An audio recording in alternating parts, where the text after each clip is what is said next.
రేవంత్ పాలనలో ప్రశ్నిస్తే అక్రమ కేసులు నిర్బంధాలు. జనగామ జిల్లా పాలకుర్తిలో బీఆర్ఎస్ శ్రేణులు ఆందోళనకు దిగారు.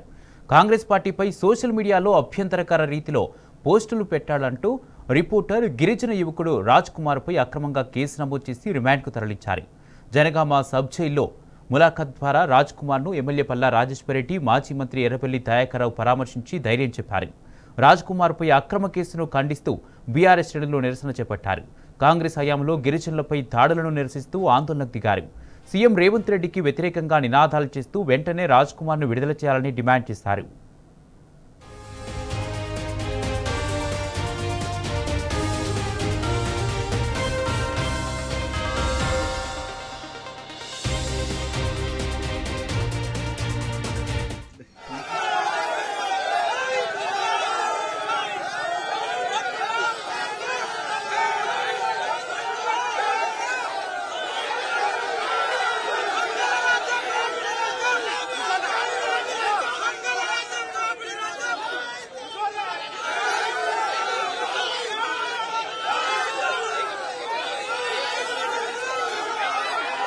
కొడంగల్ నియోజకవర్గంలో లక్షల సంఘటనలు చూశారు.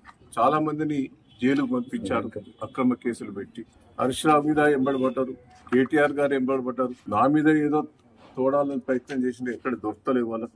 మేము ఎదుర్కొంటాం, కానీ అమాయక ప్రజల మీద కేసులు పెట్టి జైలుకు తోలిన సంఘటన ఒక్కొక్కసారి మనం విశ్లేషణ చేసుకోవాలి. రేవంత్ రెడ్డి గుణం ఎరికైనా క్యారెక్టర్ ఎరికే, అన్ని కక్ష సాధింపు.